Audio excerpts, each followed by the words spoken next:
नमस्कार साथियों, स्वागत है आपका हमारे YouTube channel SSC Guru Mann sir पर।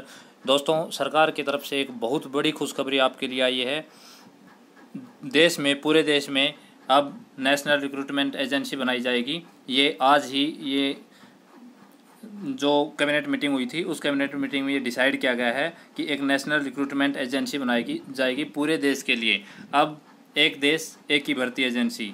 अभी तक 20 से ज़्यादा रिक्रूटमेंट एजेंसियाँ होती थी जो अलग अलग टाइम पर अलग अलग एग्ज़ाम लेती थी, लेकिन अब वो एजेंसियाँ अभी फ़िलहाल इसमें सिर्फ 3 एजेंसियाँ शामिल की जाएंगी। लेकिन अभी जो 20 रिक्रूटमेंट एजेंसियाँ हैं वो सभी इसमें धीरे धीरे करके सारी शामिल की जाएंगी।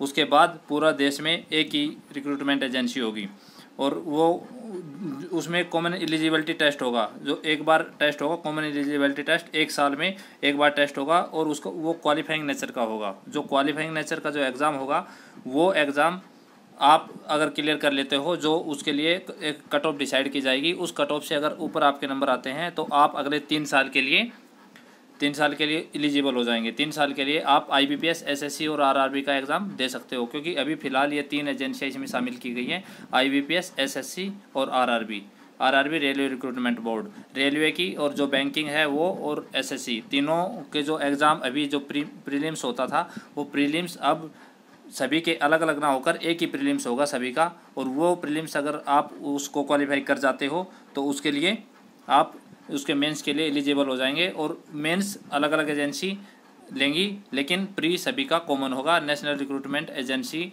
लेगी प्री सभी का। तो ये रूल 2021 से लागू हो जाएगा। इसके लिए आपको बहुत ज़्यादा बेनिफिट होने वाले हैं और 2021 से जैसे लागू होगा तो आप 3 साल तक इसको आपके लिए मान्य रहेगा। लेकिन अगर आपके इस साल आपने एग्ज़ाम दिया है और आप रह जाते हो तो अगले साल आप फिर दे सकते हो, उससे अगले साल फिर दे सकते हो।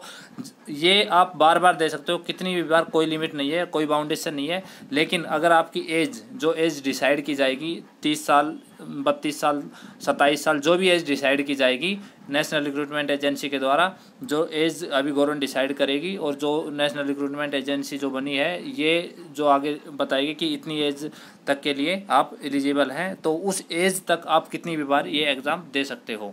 और इसमें फ़ायदा क्या होगा? इसमें अब आपको एक ही बार आवेदन करना होगा, बार बार आवेदन करने की ज़रूरत नहीं पड़ेगी। एक ही बार आपको परीक्षा शुल्क, जो अभी क्या होता था, SSC का जो एग्ज़ाम हो रहा है, CHSL का आपने फॉर्म अप्लाई किया, अलग से फीस लगती थी। CGL का अप्लाई किया, अलग से फीस लगती थी। बैंक का, IBPS का किया, कलरक का, अलग से फीस लगती थी। PO के लिए किया, अलग से फीस लगती थी। रेलवे के लिए, ग्रुप D के लिए किया, अगर आपने फॉर्म अप्लाई तो अलग से फीस लगेगी। उसके अलावा जो भी किसी भी तरह का अगर एक भी आप फॉर्म अप्लाई कर रहे हो उसके लिए अलग से फीस लगती थी। लेकिन अभी ये सभी जो शुल्क थे, जो अभी आपको अलग अलग से जो फीस लगती थी, वो सभी फीस अभी हटा दी गई हैं। सिर्फ एक ही बार फीस आपको देनी होगी। उसके बाद अगर आप वो टेस्ट क्लियर कर जाते हो तो 3 साल तक आपको कोई शुल्क देने की ज़रूरत नहीं होगी। और अभी जो बार बार परीक्षाएं होती थी, वो परीक्षा से आपका छुटकारा मिल जाएगा। जैसे रेलवे का अलग होता था, SSC अलग एग्ज़ाम लेती थी, तो इनसे आपको छुटकारा मिल जाएगा।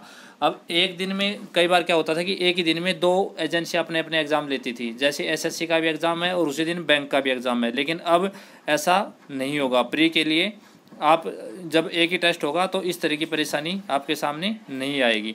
लेकिन दोस्तों, साथ ही है कि जो मेंस होगा, मेंस अलग अलग एजेंसियाँ करवाएंगी।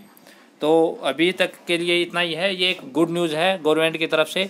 और इसके बाद अगर आपका कोई कन्फ्यूजन रहता है, वो आप हमसे कमेंट बॉक्स में पूछ सकते हो। इसके अलावा जो भी नेक्स्ट अपडेट होती है, किसी भी तरह की इसमें कोई चेंज होता है, वो हम आपके सामने फिर वीडियो लेकर हाजिर होंगे। अभी तक के लिए इतना ही। थैंक्स दोस्तों।